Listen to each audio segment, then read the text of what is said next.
Oh, I don't want to turn that. I would turn this one on.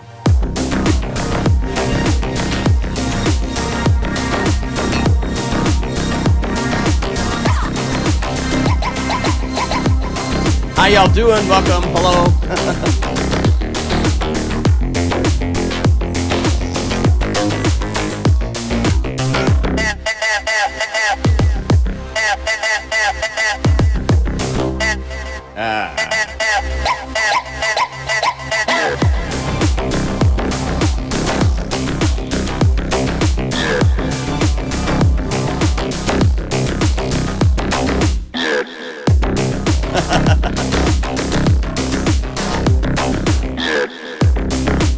Welcome, welcome. How you all doing?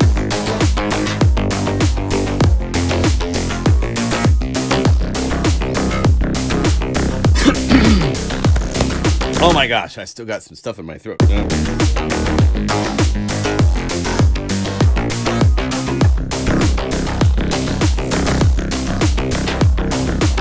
turn this a little bit.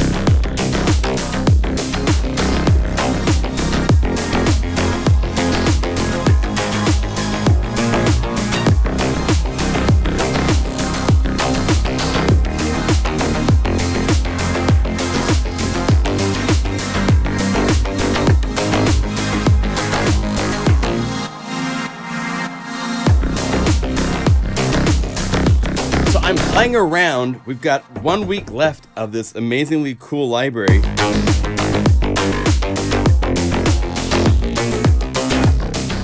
At its crazy introductory $49 price. So I wanted to just start. I'll give you this patch. I'm going to do this. I want a knob to change between the shouts on the right hand. That's the pad, and then I want to switch to so you can add additional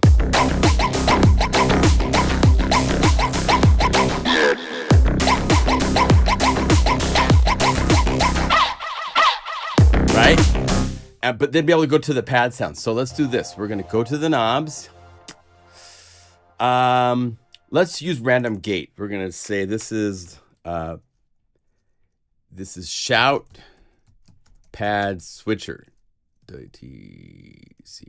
Will that fit? No, it doesn't quite fit. Patch. S-H-O-U-T. We'll just call it switch. S-W. So we go that. Switch. Okay? Open this up. We're going to remove the assignment that was there. And we're going to go to the minimum max. I'm going to go layer shouts, MIDI, enable toggle. And then we're going to duplicate this. Go down here, duplicate +1, and invert it for the other one. So this way, I can go between one or the other layers just by moving this up and down. So when it's up, I got shout.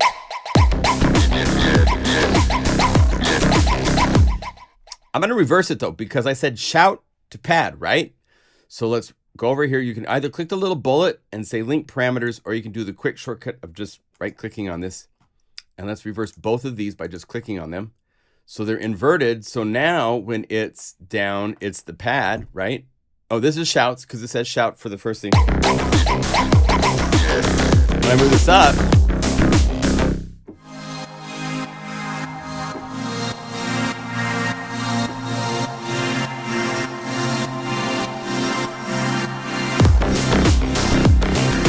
and then I want to have one more. We kind of got, well, we might want to have access to the side chain to turn it off on the pad. I don't think it's connected to the pad right now. So to do that, we're going to go plus go to the pad, to the Unify plugin, and there should be a sidechain pump right here.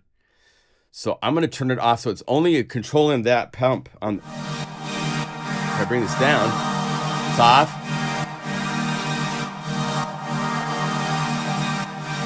I don't think we need the amp simulator, so I'm going to use this to be a sub bass. On, off. Let's see. So we got it.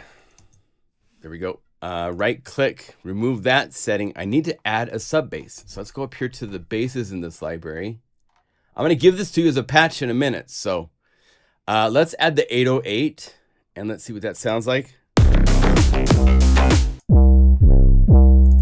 Pretty decent.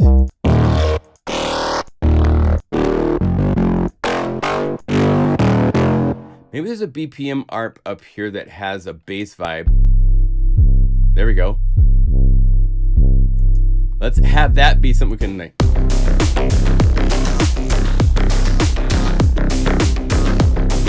Just to round it out. But we can turn it on and off with this knob. So we're going to go over here and we're going to say sub MIDI enable. That's all you have to do to set something so that it will be turning on and off with a knob. So now it's not there.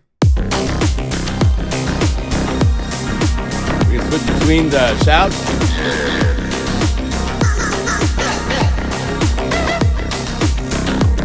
Then we're ready to bring this up. Oh, and I got to key range it. I don't want it to do the whole range. So I'm going to right click right here and I can drag this down to where it is at B2 with everybody else.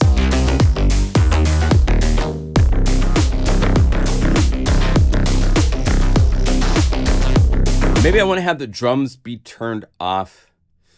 Let's do gate time. Drums on, off. On, off. So let's open this up and remove the setting that was there. Sorry, Bob, we're not going to use that right now. And let's go to the drums, which are right here, and let's say MIDI enable. Just to make it simple, it's either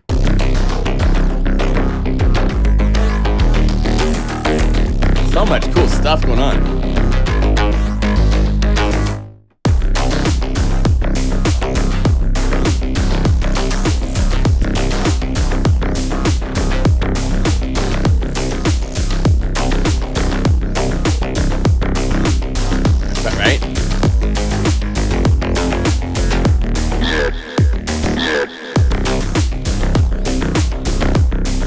And what should we call this? It's got a cool vibe to it, but I don't know what to call it yet. So what do you think? Just finishing up a new piece using 10 instances of Unify. Cool, man. Greetings from Long Island. Good to see you.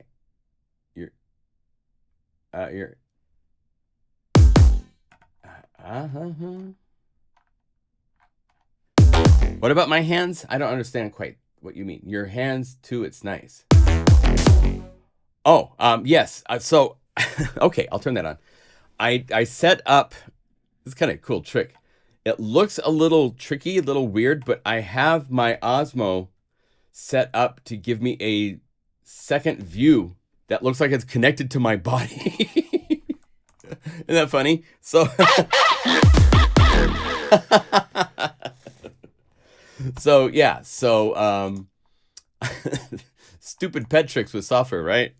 So all it's just moving the camera. I can move it around, right? I can move it anywhere I want. So I just found this place where it lined up where it just kind of looked like these are my hands.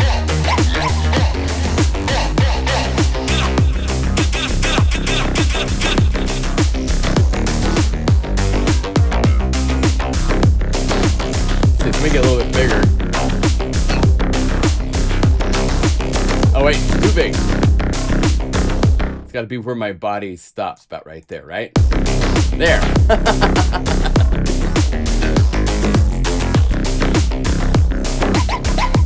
I gotta make sure this tabletop's clean. I had my coffee spilled a little water on top of it because it's like 103 degrees here today, and so I got a mocha and it's got ice in it, sweating. All good. Anyway, so how's that? Does that look good?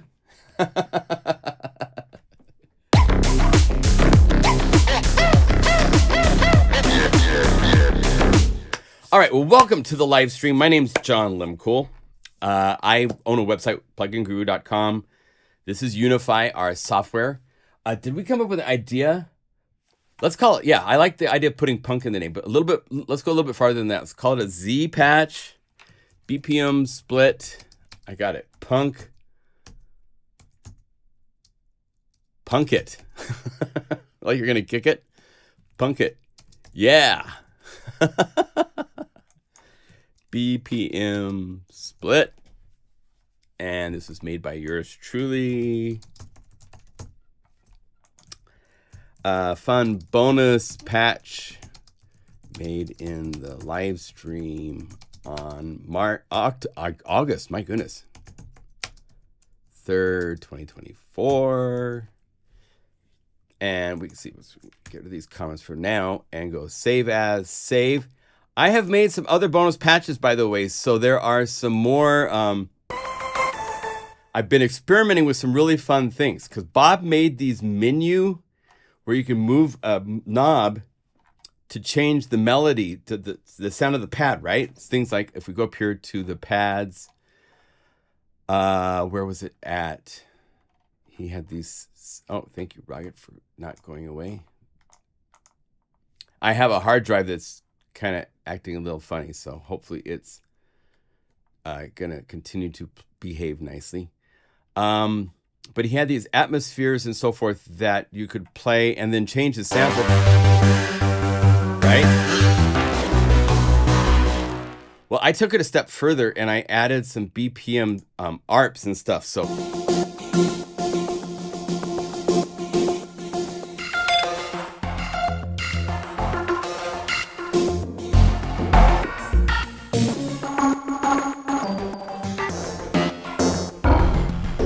right? So you'll be able to do fun things like this, and there's different pads.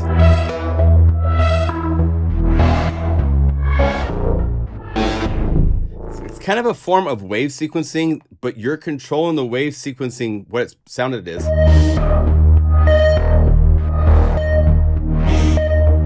By moving a knob. So it's really, really kind of cool. I made a couple different...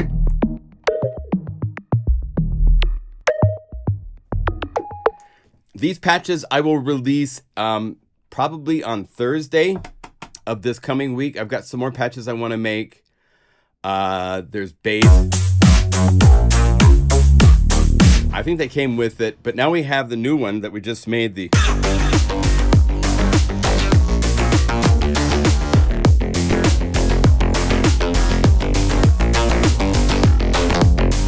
But I'll give you guys this one right now because we made it live. So let's reveal this in the Finder. And let's drag it to the desktop. Let's make it really easy. I'm going to make it so it's a drag file. You just drag over Unify and it will do its thing. So to do that, let's see, we go over here to the folders. We say new folder. Did it make a new folder? Yeah, made it here. Thanks. Put it over here. And delete that. Let's call this libraries. And I'm going to drag the entire CyberPunk folder into here. And thanks to super fast SSDs, it can copy all that data very quickly. So as it turns out, I'm not going to need this file. So I'm going to delete that. We don't need key zones. We don't need the comments, the media, MIDI file, only the patches. And we only need one patch in here because we just made one patch. So we're going to open this up. Select everything but CyberPunk it. Yeah. And for the desktop finder name, I'm going to remove the exclamation points. Because one thing that's cool about Unify is that it does this thing where the finder name can be different than the actual name in the patch. So we could put what would be considered illegal name accents and option drag cool characters. You can do those to the patch names and then alter the name on the finder so that it's still compatible with PCs and Macs of all types, all that kind of stuff.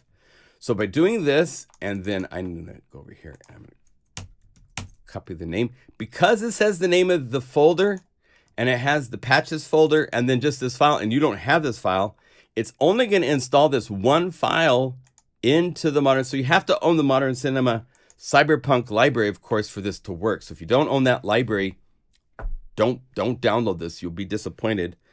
Let's compress this and let's rename it and then add a guru at the end. And I'm going to say CyberPunk 0803 bonus, just so we know it's a little bit different. Use guru. So that turns it into this guru file. So let's go to our handy dandy folder where I put everything to try to keep it somewhat organized. It's not very organized, but I do my best. Let's see, guru freebies. Let's see here, and then names, Unify libraries. Okay, put it there. And this is for CyberPunk. Cinema, CyberPunk. Open. Let's put this here, and then I'll give you the link. Copy the Dropbox link. Okay. Hello, Florida. I heard on the west coast of Florida, man, they got a storm coming, so be careful out there. Let me put this into the video description if I can. Can I get to the, there is the edit button. Bonus CyberPunk patch made at the start. And there's a link to it now in the video description as well, so you can get it and have fun with that. Oh, cool, Tim. That's awesome. Can't wait to hear it. Let us know. Send me a link when you have everything uplined or wherever you're going to have it. Is there an easier way to authorize my libraries? Unfortunately, I'm sorry. I don't have a separate installer application for authorizing libraries. Maybe someday we will get there and have something like that. It would definitely be very nice. I'm sorry, but it's one thing that's a little consolation. You can go to the website and the licenses are all shown on one page now, so it can speed it up, you know, stuff like that. Yeah.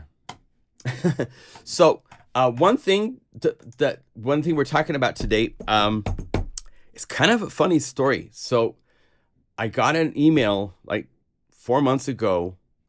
Hey man, I got a hold, it's taken me like 2.5 years to find how to contact you. I got a hold of your friend Jack at Korg in New York and asked him, because I'm trying to find who made this sample.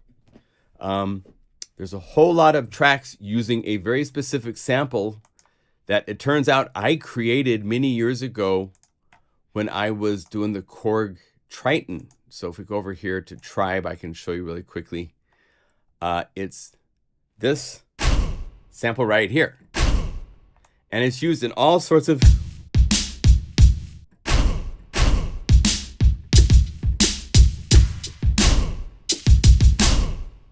I mean, I made all these drum sounds. Or else we sampled them, or we did... I was in charge during the Triton in 1999 of the drum kit maps. And so we did sampling sessions. I sampled a percussionist friend of mine playing percussion. And I had a DJ come in. So there's these record scratches. All sorts of sounds for the Triton. This is in the software version of the Triton, which is available at the Korg store. It has all of the cards, all of the libraries and everything inside of it, which is really, really cool. And this is in program mode. And then actually I went to global mode for the drum kit, which is, let's see if we get to drum. Oh, you know what? I think it's from the oscillator here. You can go to drums and you can click hip hop kit. Is there an editor here? Here it is. The editor key's here. So, and then you can choose what sample it is.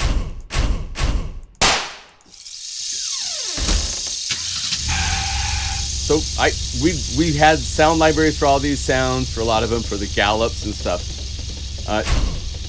Tribe and Punch were two sounds that I made for the Triton.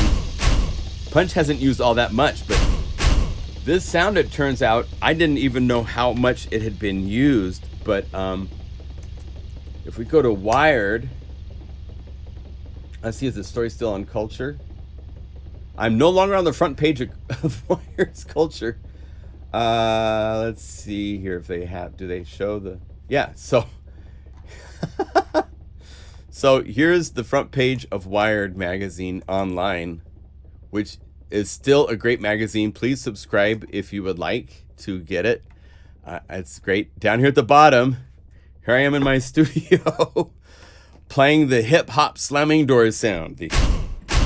And there's an article written by, where's he at? Ashwin Rodriguez, I think is his name. I think it says the end. Anyway, it's a long article. There's fun pictures talking about the history of what I've been doing since the 1990s.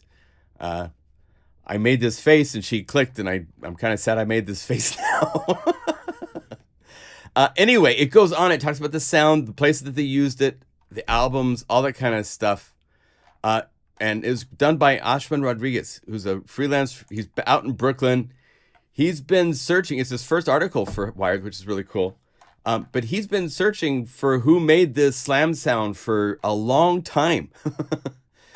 And the clips, they've used it for a song called Grindin'. There's all sorts of other tracks. Let's see. He's got a list here of like Lemonade by Vince Staples, Attitude by Don Tolliver, all these cats. It's on TikTok, on lots of videos and so forth. So I was just going to talk a little bit about the making of the sound. I wanted to have my friend Jack Hotop join us, and we were maybe going to reminisce on all the old Korg days, and he's just not feeling up to it. He's fighting some health issues, and so I send him my prayers, and I hope he can get better. He's got some big challenges, but he's such a great guy, and he was at the job interview. If you read this story, I took a red-eye flight to New York while I worked at a music store in Seattle, and my employee in Seattle didn't know I did this. It was over like a weekend, and did a red-eye flight, did a meeting with Jack, and there were other people at Korg that I met with and stuff like that. Hi, Tim. Welcome to the party, man. I still have my Corton Triton Extreme. Cool. Wow, that's awesome. Yeah, I mean, it was just, I've been an employee on contract with Korg for a very long time. It used to be I was an employee, and then Korg closed down their offices in Canoga Park in Los Angeles. And at that point, they wanted myself. And if you read the article, there's someone, a dear friend of mine named Ben Dowling. I wouldn't be here probably without what he's the one that said the M1 had come out and it was selling like crazy, and he was traveling to all of the stores and they needed him everywhere all at once. And he's like, I need somebody else. He would come to the music store in Seattle always with new sounds for the Korg. If you remember the DSS-1, he had an incredible set of sounds that he made for the Korg DSS-1. And I'd have new sounds that I'd made too. I was actually selling sounds for the Korg DSS-1 in the back of Keyboard Magazine. So it was pretty funny that, the history of things and how it turns out. But he's like, I need someone else to help show the Korg and do product specialist work. And so I started as a Korg product specialist. When I was check this out. So if we open up the M1, we'll do a little... Oh, wait, no. Oh, I'm in what? Korg M1. Huh. This is not what it's supposed to be showing me. Wow. Okay, what interface is this? Let's see. Let's go init Korg. I have not seen it do that before. That's really weird. Okay, well, let me quit Unify really quick just to see if it's something in Unify or if it's something special that's going on with the M1 plugin. It shouldn't be doing that. It is doing that. Okay, well, let's do this. Let's go to the plugins. Go down to M1, LM1. Korg, actually, it's here, Korg, Korg, let's do this. Let's say Korg, and by manufacturer, get up to Korg. I'm going to see what plugin version this is and install the, here's the M1. It's the VST3. So let's say remove the plugin from the list. Operations, select a plugin to scan, and let's go VST and say M1. Let's see, by name, LM, Korg. Is the M1 in there? No, these are all the M. Wow.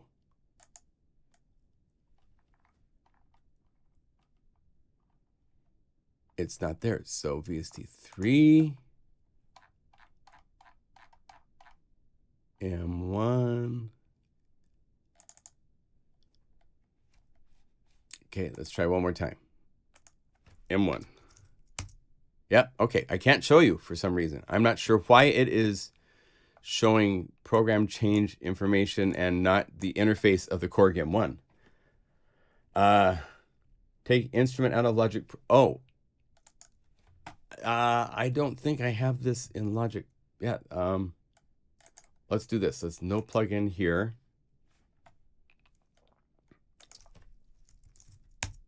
Yeah. No, it's very weird.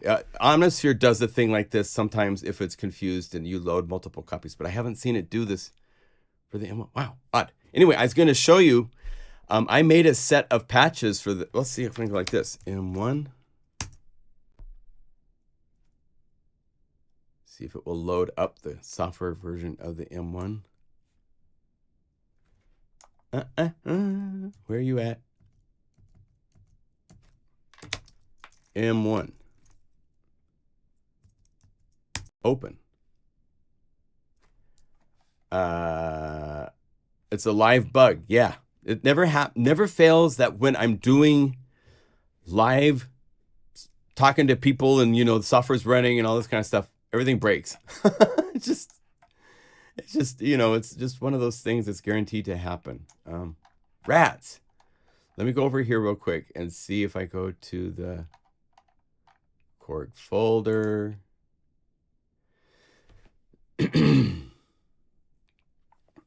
It's not showing the M1.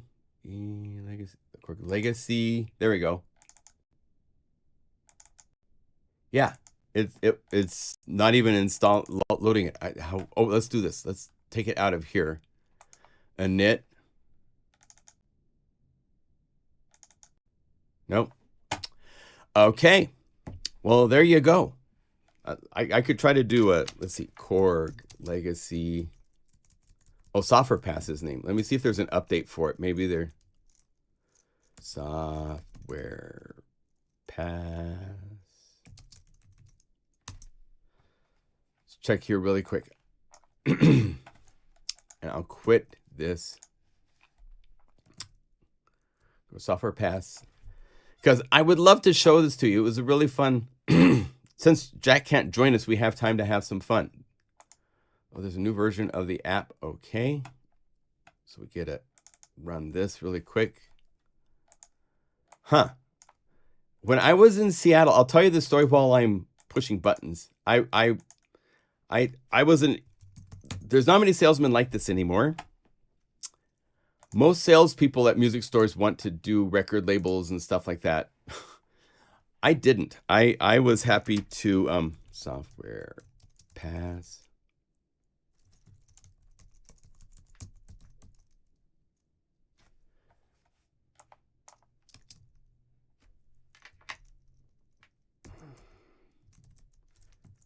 Okay, now it's getting frustrating. Korg.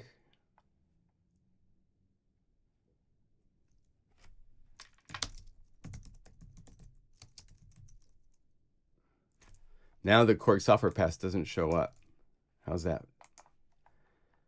Software Pass. I guess I'm not supposed to show you this. Wow. It's missing. Korg. Quit. Let's try one more time. Oh, there we go. I don't know if there's an update for the M1. I didn't think that there's anything that needs to be updated. I mean, I've run it not that long ago, right? EP1. Yeah, the M1 I have is current 2.4.1. Okay, well, I can't show it. Sorry. I had made sounds for my customers for the M1. And when I got to start as a product specialist with Korg, I sent those sounds to Japan, and they liked the sounds, and that's when I started doing voicing. And it was for a drum card. So when you get to the M1, if you go to card number 3, the M1, it's called Drums 1 or something like that, I believe. That was my first project of doing voicing for Korg. And it used the 50 patches that I had made in Seattle as the patches, and I made combinations and all that kind of stuff. And now Unify. Where's Unify? Hello, Unify. Thank you. Unify still works, so yay. And so that started the process, and I've been to Japan since then for voicing on many synthesizers with Jack, probably a dozen different synthesizers, so forth. All the wave drums, all that stuff. We would go to Japan, have meetings. This is before the internet took off. Since the internet took off, it's been more a thing of us doing spreadsheets and votes and stuff like that. So it's not quite the same at all. Also loaded M1 into Unify.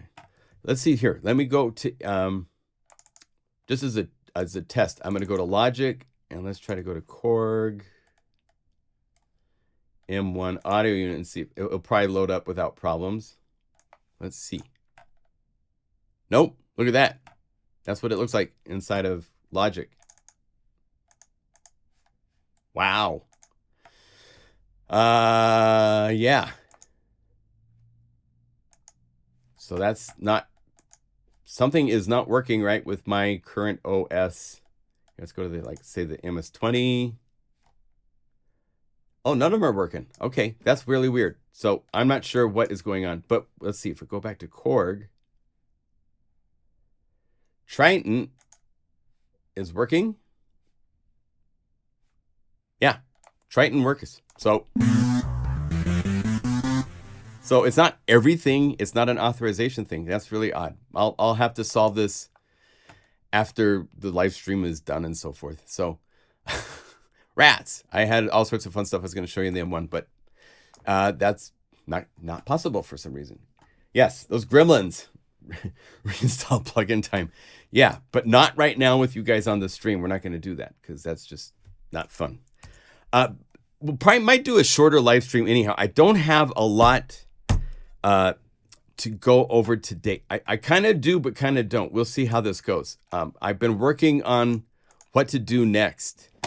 And one of my favorite libraries that I did, it's been about 2 years ago, was a library I did using Novum. For those of you that are familiar with Novum, it is a really cool plugin made by Dawsum, which is distributed through Traction. And it's really cool in that it's a granular synthesizer that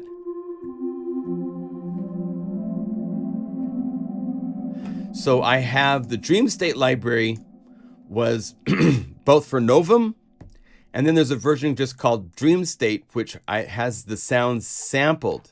So if you go down here to the pads, and the O's are the original samples from Novum. And then I multi-sampled them. So I've been hearing a lot of requests for motion sounds. These have interesting stuff in them as far as the sounds go. And I got to put artwork with these.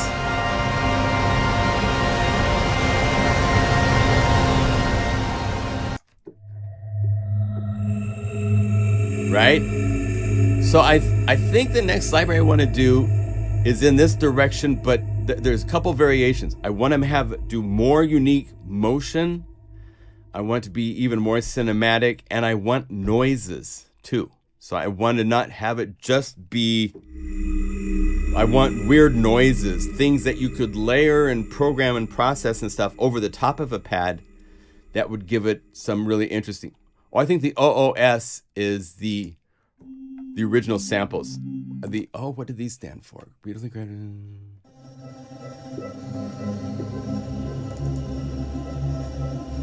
So this is kinetic choir, and then I have kinetic choir here. I don't know. I do different things for each library because it's just the way I am. So I'm not sure why I have OOS's and then these that are O's, and it sounds different.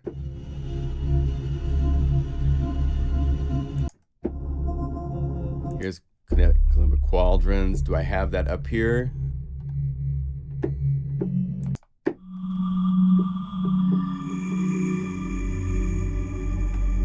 Interesting. I'll have to. There's something in my PDF, I'm sure, about this.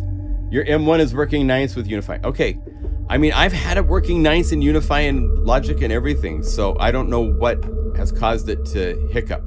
But anyway, I have made a folder with a whole bunch of different sounds. But before we get to that, let me just finish up this story on this sound. So go back to Tribe really quick here. Go to the user library. So this sample, I was designing the hip hop drum kit, and we had all these cool samples. Let's do this. Let's open up Triton. I had a whole bunch of different samples. So if we go to the oscillator, and I'm going to go to the release, because I right now have this so that it rings forever. I don't want it to do that. Decay.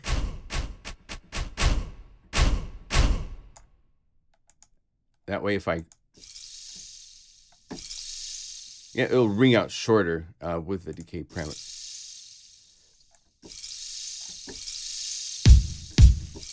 There's normally a button, enable node off. There we go. So now we can go to the amp, to the release. Okay, so now we can go back to the os, bring the decay up. That's what I want. Okay, so we've done all sorts of different guitar samples. This is the full PCM list of everything in here now. So, but at the top of the list, all these drums, all the bass drums, snare drums, hip hop, vintage crackles, the toms, the jazz toms, hi-hats. And then you get down here to the orchestral, dance stuff, zaps. These DJ scraps.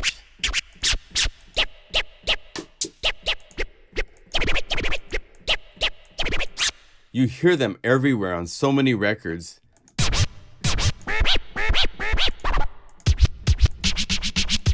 These you hear everywhere. I hear the record stop a lot. Still to this day, it's on tons of tracks. Old record noise.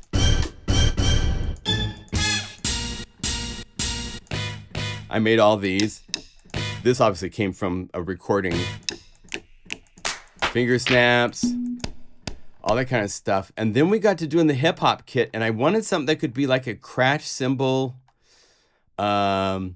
Let's see, keep going down the list. All the shakers, marimbas, sleigh bells, mark trees.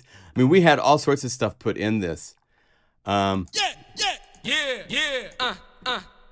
Aaron Bray. I sampled him. Hit it.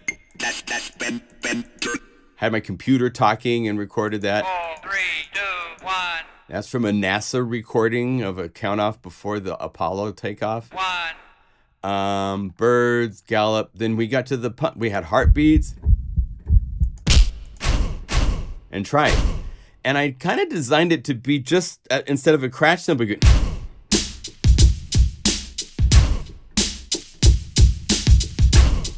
right? So it's been used a lot that way. I like how a lot of cats have used it. It's like if it's an accent or for like it's like a vocal confirmation. Like, you got to remember that a lot of the artists that use this was like earlier in their days in a lot of cases, and they only had one keyboard, and people would buy a Triton in the early 2000s because it had so many sounds for so many genres of music in one place that you could buy, and then you'd have all these different sounds to work with. And so it was really, really fun to get to design sounds and think of how to put sounds together and all that kind of stuff. Came out really fun. I did this by layering sounds in Peak from a database of drums I had sampled and created. Korg had a database including Tycho's drummers, and there was all sorts of different things that were layered. I even took some vocal samples from myself and Jack and snuck them in there very softly and stuff like that. Yeah, 25 years ago, we did this work for the sounds that you find here. Some of these were sounds that existed previously, like Lore, and some of these sounds are sounds that you'd find in other Korg synthesizers, noises and so forth. And then it's been added to from there. There's all these groove samples. If you go to the browser, there's all these really cool EXP PCM cards, like Future Construction Loop, where, let's see, am I on, I should be to program, browse, PCM. This had all these grooves.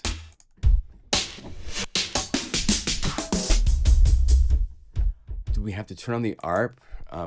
I don't remember if we had, you know, I think there's a MIDI file thing that came with these. I can't remember how to use a lot of the stuff that we did back then, but there's all sorts of PCM libraries that we did. I worked on this back in the day. Campus. So I made all these, so. Jack Hotop made a lot of these too. We worked together on this. Usually anything in a Korg patch that has the symbols in the name is something I did. I did that kind of like it's just either that or, you know. Yeah, so the thing about the Korg things, back in the day, we didn't have memory like we have now. So we were really efficient and careful with samples, how long they were.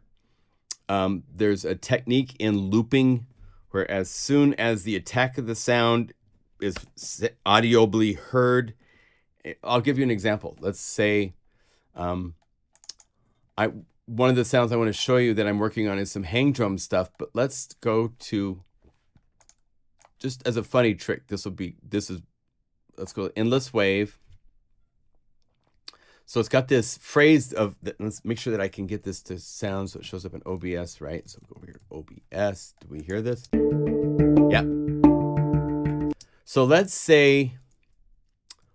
do this. Actually, to make it easier, instead of the phrase, go to the Finder. I'm going to open this up inside of a sample editor. And here's my sample editor. And I just want this one note. And I don't want any of this, right? And let's save this as the same name as this, but with an X at the end, so I know it's different. So let's take this and put this into the editor. So typically what we do now is that samples are like super long and you can loop. I mean, if I could actually go over here to like, let's go to one of my work folders. You can see, they'll take just a second, but I think it'll be nice to show you the comparison between the two because you'll really get an idea for, oh, it's quite different now. So let's go Unify Development. Let's go, take it a second to load. So Behemoth, I just finished this library, right? And here's the final. Let's see, does this have the SFCs? Yes, this is the SFCs for Behemoth. So I'm going to take one of the samples, let's say from Hero. Here's one of the samples. So let's go over here to Endless Wave. Can it load it up? Let's see here. No. So here's what we do typically now is it's a very long sample. It plays forever. And then I picked later on in the sample, here's the start of the loop and the end of the loop. And it's seamless. I mean, this is like pure luxury to have all of this time playing for seconds, that it gets to develop and evolve and not be repetitive, right? Compare that to what we would do. Let's take the hang drum and put this up here. Save file, no. Oh, wait, that's the wrong one. I want to go to the X. We would take samples and we would literally loop it right here after the attack of the sample. And then you would see if we can zoom in. Actually, I can hit, I have some keys. There, so it's playing the attack. You barely hear it get through the attack. Here, let's have it actually try here. So go over here and say shift right here. And have it figure out loops here. So now you can.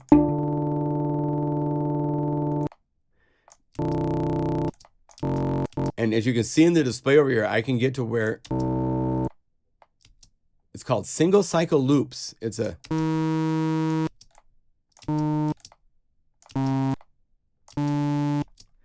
And then if I wanted to zoom in, I could zoom in like this.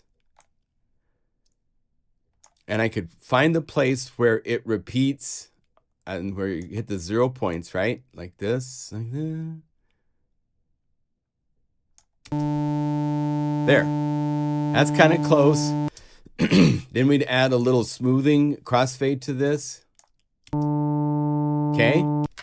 Now, if I zoom out and play the whole sound, I'm able to loop it to where it's captured the harmonics, and then we would use the filter envelope to give it its acoustic shape, like an acoustic instrument normally would have. So it would play, slowly fade down and do so forth. But the loops of all of the samples, the strings, if you looked at them all, you would be shocked at how tiny they are compared to where we are today, where, you know, a library can be just this 20 gigabytes. Is just exorbitant and in some ways irresponsible, because it's sometimes better to do a little bit of sample management. You don't have to do things where it just rings out forever and ever. Sometimes it's better to actually have it a little bit more contained. Some of the libraries, some of the other developers that we've released have sent me been twice the size that they are, and I'm like, no, we have to edit this down, and we'll sample edit things down. So I come from the days of that's how you treated every sample for 5,000 samples in a machine. And so with the drums, you could do all sorts of tricks with enveloping and the shape of the envelope so it sounded like it faded out, but it's super, super short. So yeah, sample management is a really interesting thing that we don't really think about as much or deal with as much as we did back then, because back then there was no huge amounts of memory. Memory was super expensive. If we had 0.5 megabyte, that was a massive luxury. We could put 2 synthesizers worth of sounds into 0.5 megabyte, 512K. I mean, and now we've got just gigabytes, and it's just, we can just swim in and stuff like that. So it's very different techniques, what we use now for making sounds than what we did back then. So it's fun to reminisce about that. I was going to have Jack on. We were going to talk about some of our trips. We got to do some fun trips to Japan. We would work super hard, nonstop, but we'd every now and then get to have a break and go to Mount Fuji to see the mountain from a tram. We took a tram ride up to the top of this mountain. That was beautiful. All sorts of really cool experiences. So why was the O1W so lo-fi? I wouldn't consider it lo-fi. I mean, the O1W fidelity-wise sounds incredible. So I don't know what you mean by lo-fi. It's not the case at all. It can sound lo-fi and so forth, But a lot of the samples in the O1W were some really, really cool. We licensed a sample library from a company that Stephen K. processed for all the flute effects, the flutter effects, and all those cool sounds for Nuclear Sun and all those kinds of sounds that were made. Anyway, so my background is in making super short samples. I've done that forever. When it came to the Big Bad Beats library, hey, Machine Storm, welcome. You just got back from, wow. That sounds like quite the trip. Sample rate bit resolution were low. I think it's 12-bit. Sample rate's one of those things you can get away with all sorts of tricks. If you make a sound really bright and over EQ it and then sample rate it down, some of those high frequencies actually get put into the lower bit resolution. And honestly, even like 32 kilohertz sampling rate sounds pretty good. Yeah, key up for luxury, exactly. Sample rate, we never got in, you start to really hear all sorts of weird lo-fi artifacts when you get to like 16 kilohertz sampling rate, 32, 44 kilohertz sampling rate. We did a lot of stuff. If you want to get into the technicalities, a lot of the sounds in the Triton, we would sample them up an octave and then sample rate convert it. And that would give it better fidelity at its original pitch because it had been transposed up an octave first and then sample rate converted. There's all sorts of tricks we learned to do with things to sounds. Like, for example, there's a feature inside of Guru Sampler. Like if we go to like just the guitar libraries, for example, and let's call up, come here to the guitars. I'm just going to load this into the memory, but if I say guitar, Happy Brothers, load this into a Unify layer. So this, let's change the enveloping a little bit. See this shift?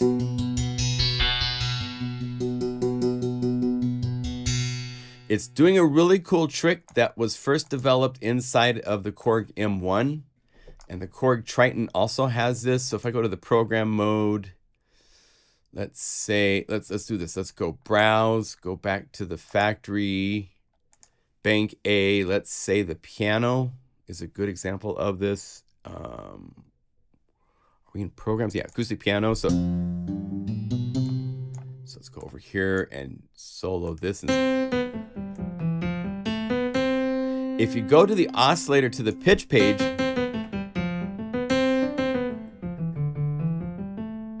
this is the oscillator 2, oscillator 1 pitch. So check this out. We have a tune parameter which is plus or minus 1200 for the fine tune. So if you transpose it up and then you transpose it down 12 semitones, it's back to playing the original pitch of 0. But it's playing the samples that would normally be an octave lower. Now this transposes that low sample up an octave and you get this weird stretched sound. And if you set this to like -7, then you would set your fine tune to plus 700 and you'd get something in between.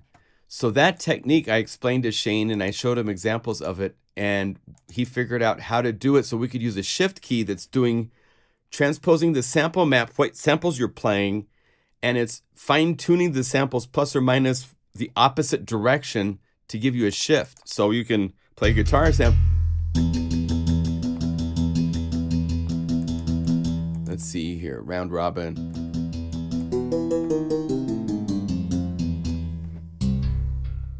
Let's see, I need to be up an octave because the samples start here. So this shift, it's doing that same trick that we used way back in the day on the M1 to make this piano sound different from one patch to another. Because we didn't have 5 different pianos, right? So if you wanted to make a moody piano, you could say tune it up like 10 and down minus 1000 semitones, and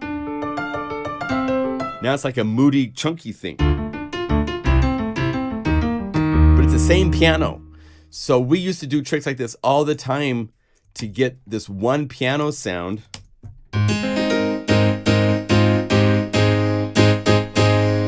to also sound, let's say, let's go up 10 and down 1000.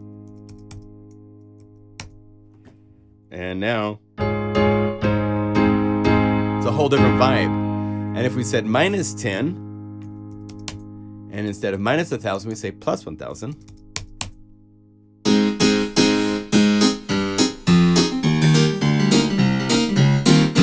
So you can make all of our barroom ball pianos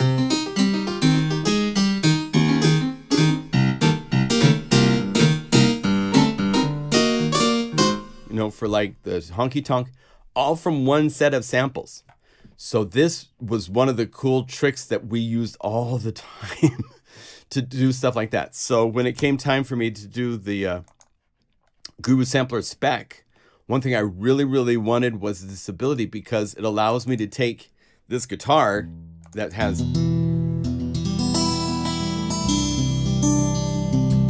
I can tune it down and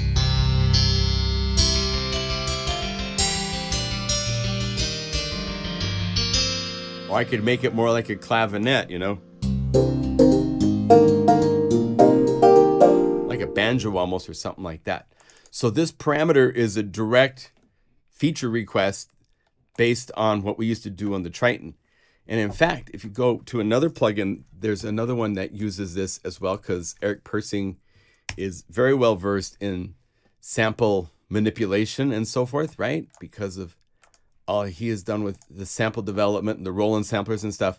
So Omnisphere, if you go over here and you're in the sampler and you call up something like, let's just say, keyboards. Let's do like the classic Rhodes. There is a shift parameter right here. Does the same thing. It's doing the sample transposition while it's moving the sample map at the same time. So the sample map goes down and it transposes the notes up so that it still plays the same note pitch, but it's on a different sample. So you can take the same, that's the same piano as this one, just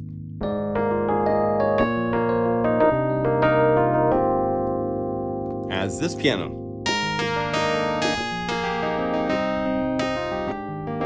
Right? So shift is something you'll see in a handful of different synthesizers. Not everybody uses it. Not everybody's familiar with the technique, but it's really handy to get more out of the same sample maps, to get different vibes and so forth, you know, sound wise. So it's really, really fun. Yeah, so it was very fun that we had these limitations in some way respects.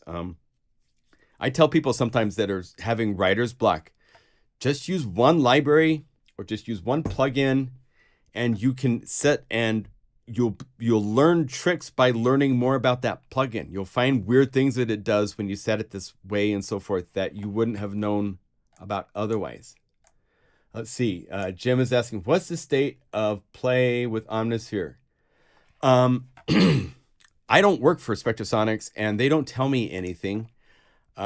Before we released Unify, I was a beta tester, and then I'm not a beta tester now because I have a plugin Unify, and so I don't know what they are doing. It's notorious that Eric is very careful and meticulous and slow. He's the first to admit it. So I don't know what's coming next from them. I wish there was stuff that they were bringing out, because I love to support their products. I truly got my start with Plugin Guru and made it into a business that could support me with Omnisphere libraries. The first 5 or 6 libraries, there was no competition except me. At the very beginning, I was the one that released the very first third-party library for Omnisphere with Omniverse Volume 1. and that came out shortly after Omnisphere came out. And those libraries let me go full time into making patches and selling them on my website. So I love to support his products. I love to see what he's doing. I think he's gonna push things to crazy places, but we don't know where and we don't know when. So yeah, they release updates when there is something that needs to be updated. But yeah, no, I'm very thankful to have met Shane. That's another funny story in the Those of you that don't know the story, I'll tell you real quickly. So I used to do all these live streams just with Omnisphere libraries, right? And there's a keyboard inside of Logic in their environment. If you're familiar with Logic, it has this environment that some people drives people batty. But if you go to the environment, where is it at? It's here somewhere. Do they take it out? There's an environment somewhere. I don't know how to get into it.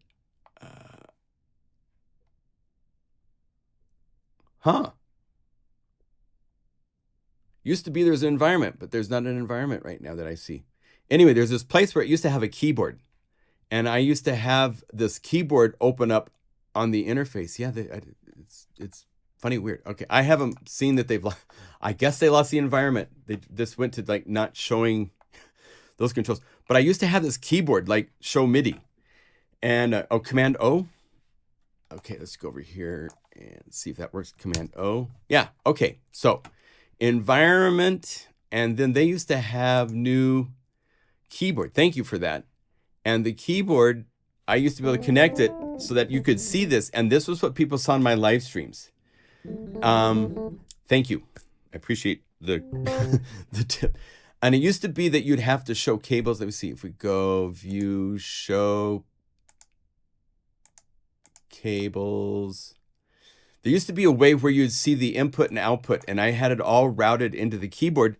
And the keyboard would show you what notes that I play. And then Logic brought out an update, which made it so that the keyboard no longer showed you notes played. And Shane was a customer of mine at the time. And he wrote to me and said, hey, I see that the keyboard's not working. He goes, I made this little MIDI effect that shows the keyboard. And so he sent me the plugin for Show MIDI, which shows the keys that you play. And I was like, oh, that's so cool, man. Hey, can I release that to my customers? And he's like, that's weird, but sure, why not? Okay. So we released this as a free plugin to everybody to use. And it's been downloaded like 7,000 times by people that are using it for whatever they want to do to be able to see the keyboard. So, right, SoundPaint also uses the shift, right?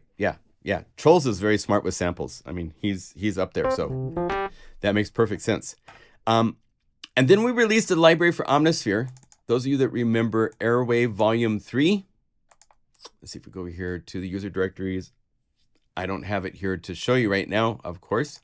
But Airwave Volume 3 had 4 MIDI CC controllers set up to different aspects of the sound. Before this, with most of the libraries that I've done for Omnisphere, I like to have the mod wheel just do radical, crazy, cool things to the sound, right? For dance techno things, you kind of want to separate those out a little bit more. And so we released this library, and all these people that don't have a hardware controller with all these different things, they had like, hey, I can't use this. I don't have 4 sliders and stuff. So Shane created something called ModMate, which we have on our website. If I go over here to ModMate,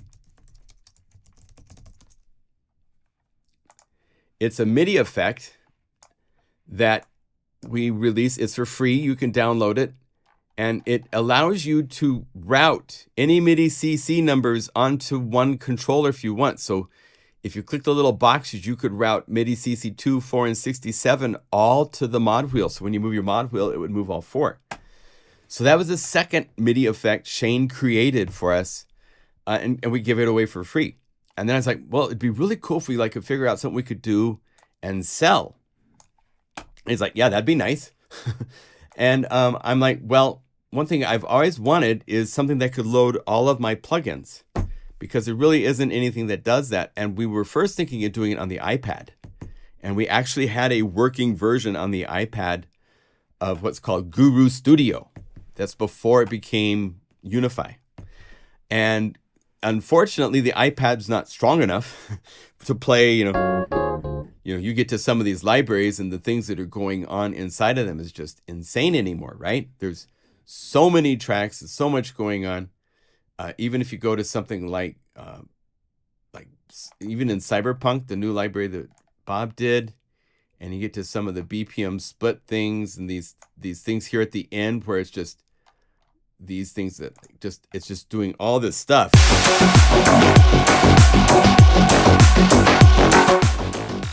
So loud. It's doing 10 layers of different sounds all at once. And, you got to about 3 layers on the iPad and it pooped out. And so I was like, oh, rats. I said, well, it'd be really cool if we could do it on the Mac. And he's like, oh, I kind of already have a beta version of something that does that.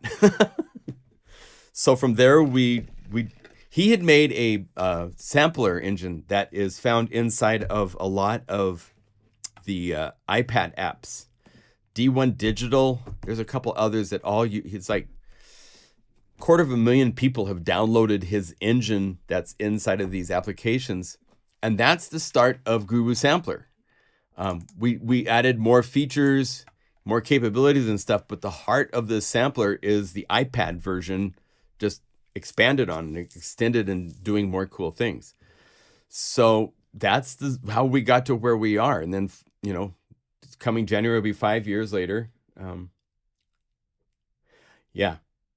Kindle is saying that he wishes that Apple had an iPad running Mac OS, and I totally agree. And there's enough people talking about that maybe there's hope that Apple will listen to that and truly unify the operating systems between the Mac and the PC, give the MacBooks the ability to touch the screen and the iPads, because they're two different. Someone's going to use an iPad, isn't going to use a desktop. I have one of everything, right? I mean, most of us will end up buying one of everything. It's not like, and Apple, they've got so much money and all that kind of stuff that, I think they should seriously do something like that. It would be really, really nice. Sven Nilsson. Wow, thank you. He said, you made me understand music production. I was going to give up, but you got me started. Well, thank you for saying that.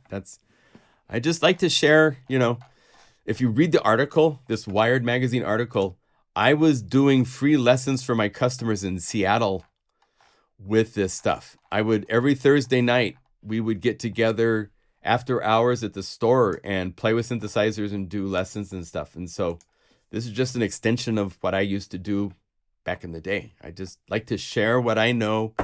And if it helps somebody else get into the production of music and gets into sound, and if you need sound, different types of sounds, then I want to be someone that you look to and use. So thank you. I'm glad it's all worked out so nicely and continues. So on the continuing front, check this out. I've got some sounds that I've put together for the next, I don't know what to call the library yet. It's not going to be Dream State 2. I'm going to use a different name. But that will come to me over time as it develops. But I've been making sound sources that I'm going to feed into Novum, and I want to share some of them with you and show you kind of what I'm working on. And so to do this, we're going to actually quit. Do we want to quit Unify? We could do this inside of Unify too. Let's just call up Novum here. Novum.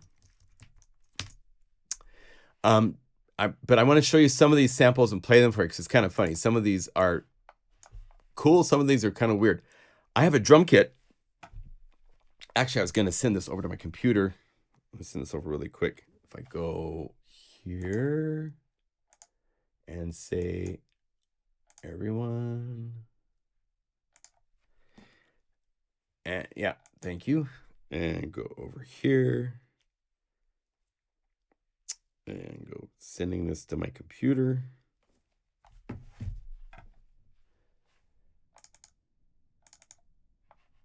There it is. If I go over here to downloads. So check this out. I have a drum kit. It's like a quarter size, half size drum kit. I might make a library of drum loops using this kit because it's really a cool sound. Let me make sure you're hearing this audio before, just to make sure that. So if we go grooves.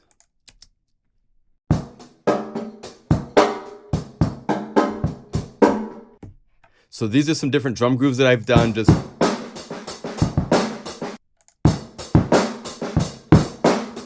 to try to process and stuff. But I have other stuff in here. Rim shots. I have the toms, cymbals. So I want to feed these into Novum and see what comes out. It's one of those things I'm kind of curious about. So let's go over here to Novum. And if we go over here, let's see, is there a way to say init? So there's no sound. And then I'm going to drag over the cymbals.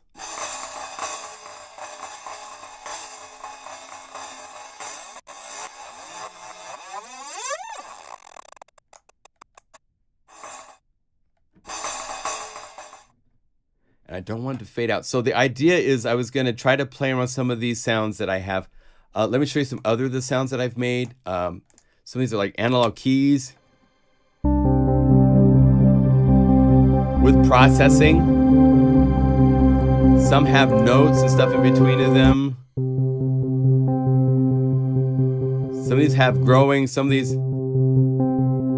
don't. So if I put this into Novum, takes a second for the buffers to be cleared out.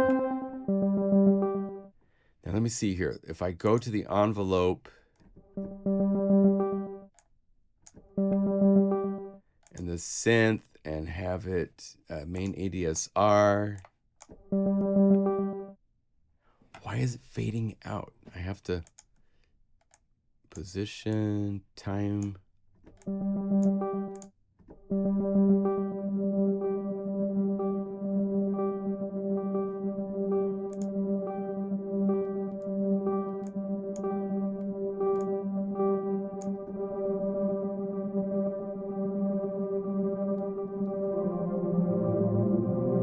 So I want to use Novum to take some of these samples and turn them into something different than what they were.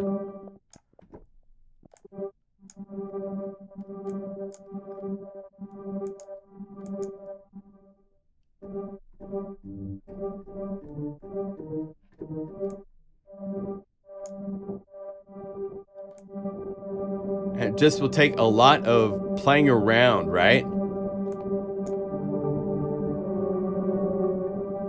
And then turn these into samples for Unify.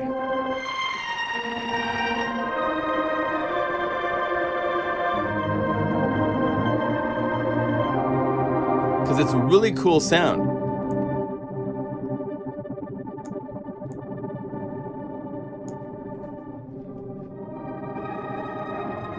Right? And this is just the engine without any effects or anything at all. So it's just kind of like,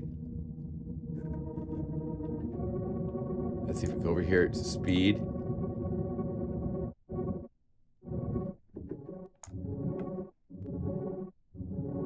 Let's see, and I'll set it a little bit.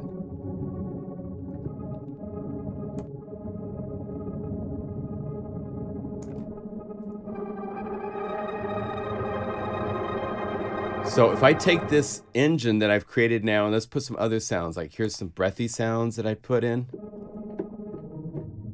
It's got to get through the buffer. There we go. So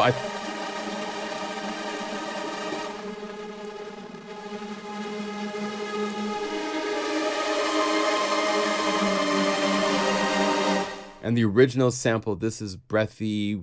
What? Once you drag the sounds in here, you can't tell. So, but I'll save the Novum presets and then I'll also sample it. So the next library is going to be also, let's try some cymbals. See what we get.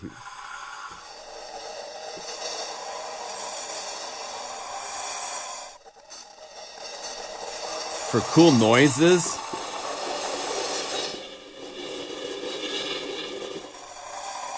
Here's some guitar sounds that I created. Get through the buffer. There. So I think I can make some rather epic.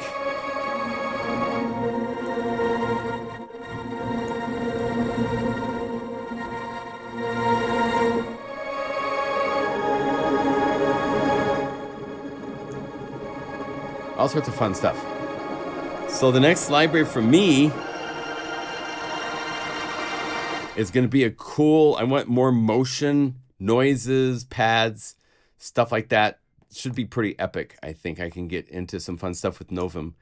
We'll see how it goes, but that's my game plan. Also, we're working on a library for the ARP 2600 from Korg.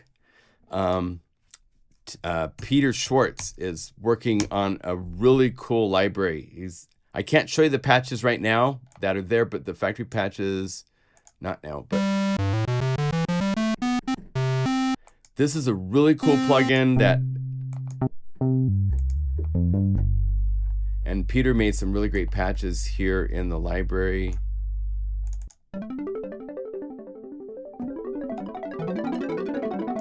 So it's going to be really cool. If you have the 2600, that should be coming out later this month as well. Also, one thing to point out, we have just this weekend left for a library I did. Actually, this is a library Saif Smir did for Uno LX, Uno 60 of really cool, really cool in-your-face synth patches for this. There's 358 patches in this library. It's crazy.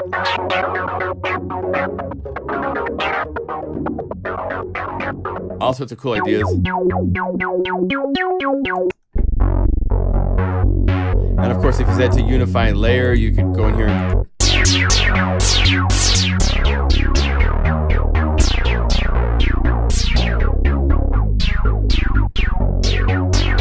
really cool stuff.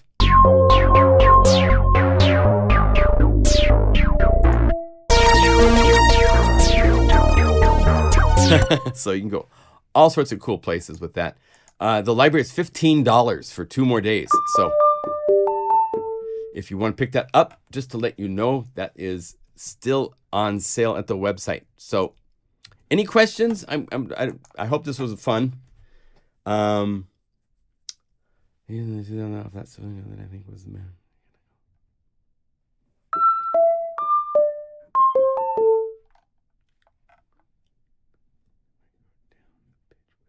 I'm going to read something to see if I go down the pitch wheel complete. It's 2 semitones down. So yes, okay, you're talking about something that Guru Sampler can do. A lot of synthesizers can't do this. She's asking about pitch bend. When you, right, for this one, there's no pitch bend. Let's see if there's settings here for pitch bend size.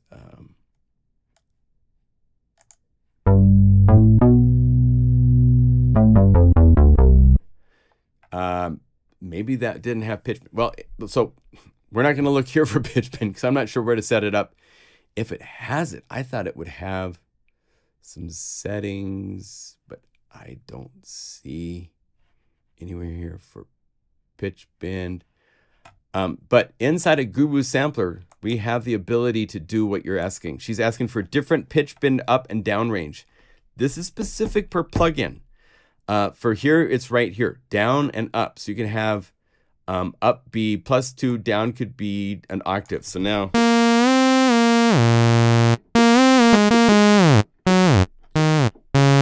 so you can have pitch bend octaves down. It's that easy to set up. A lot of plugins don't have it. If you go to like Omnisphere, I think there is a pitch bend setting. I don't know if it's separate for up and down. That would be on the main performance page. Yeah, they do have separate up and down right here. So you could say down up to 2 octaves down, and up could be different. And it's saved per patch, which is very nice. So yay, they've got that. But that's where it's at. It depends again on the plugin. If you're like in Zebra 2 or something like that, I think you would be looking pitch here. This is transpose pitch. Here's pitch bin right here. And it's 24 or 48, 4 octaves up or 4 octaves down. I think Guru samplers, at least that, if not more. If you were to go Guru sampler, the pitch bin range is 48 up or down. Yeah, so it's there. But it needs the, I can use, no problem. I use the standard library. But it's neat. I don't, the pitch wheel is pitch bend wheel or the modulation wheel?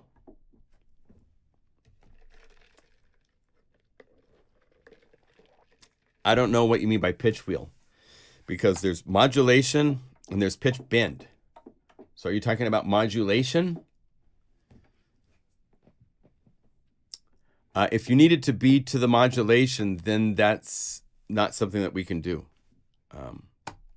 Well, you can do mod pitch, I guess. So you could.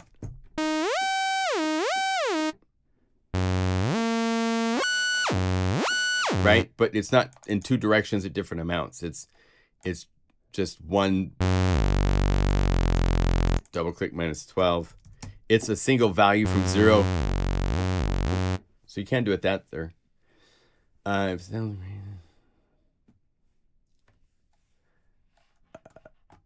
Yeah, we might have to talk about this offline. So continue on our Facebook chat if you want. Any other questions from my dearly beloveds that are hanging out for all this time while we're just talking history and looping and all that kind of funny stuff? Can't believe there's 80 of you guys still staying here. Yeah, again, we'll have to talk on Facebook or something, because I can't try to figure this out in a live stream with all these other people here. Thank you all for joining. Yeah, the Firecracker drums, that's still free. I think I have the link in the video comment.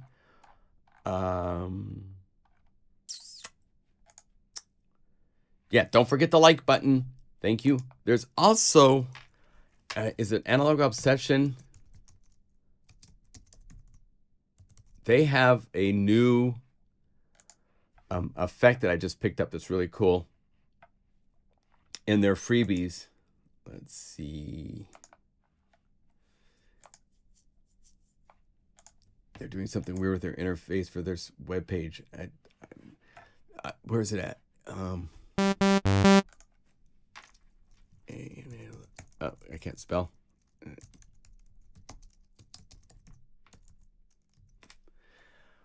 What was it called? Is it Ahead? Yeah.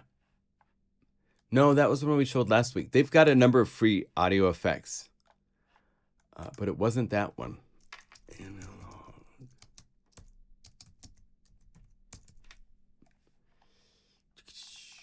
I just installed it. What was it called? Oh, I don't know. We'll do there's all sorts of new free effects. We have to do a free effect video. So maybe next week we'll do a time talking about some of the new free effects that have come out, because there's some really good ones. But let's call it quits right here. My brain is kind of zapped for the moment. So thank you for joining. I appreciate all of you for hanging out. It's been fun to see and talk to all of you. Pitch bin, yeah, and up 12. And if you do this, you get a really.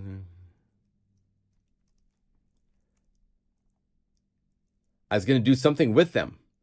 Oh, the Firecracker drums, yeah. Well, we'll see. I'm still not sure what I'm gonna do with them. I have a whole bunch of libraries in the works. So, shout out from Eagle, Idaho. Yay. Yes, and stay cool wherever you are. It's very warm. I think today isn't quite as warm as it was yesterday. It's only 98. High is going to be 103. Crazy. Shout outs from Amsterdam. Shout out from the sun in Camino Island. Love it.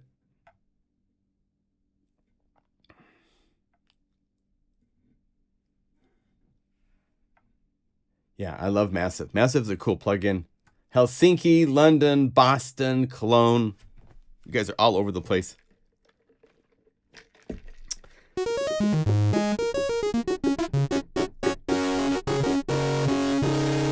Cool distortion. Madison. Shout out from Golden. Good to see you, Mark. Well, it was fun to reminisce with you guys a bit. I'm sorry my buddy Jack couldn't make it. Everybody say a little prayer for Jack. He could use a little prayer. That'd be very nice. Kosaka-san in Japan. Arigato gozaimashita. I haven't been to Japan for 20 years. I went 25 times in the first 12, 13 years working with Korg, and then I haven't been back since. So sad. Wish I could go back there. I will go back and travel at some point on a trip, I hope. Be nice for me. You're welcome. Yeah. Good. I'm glad you learned something new. My mom is doing good. Thank you, Jim. Yeah, she had a leg surgery, and it's actually been a difficult healing process because those types of surgeries they're messy. Fluids leaking out all over the place, and my dad's being a superhero with leaking. I mean, he's having to cleaning up all sorts of stuff, so God bless him. But she's going to get through it. She's going to do good. They've done x-rays of the leg, and everything's great. So thanks for asking. I appreciate that, Jim. All right. Well, thank you, you guys. Have a wonderful creative week, and we will see you next week with more fun. Let's see. Let's get this turned off. There. Now it's just me. That's kind of funny with the extended arm look. Hello. Thumbs up. Let's see. Can I get my thumbs in one place, two places at once? Not quite. Okay. That's why it almost looks normal, like it's almost natural. It's pretty funny. There, even small. There. Perfect. There we go. So thank you all for joining. We'll see you next week, okay? Have a creative week. Okay.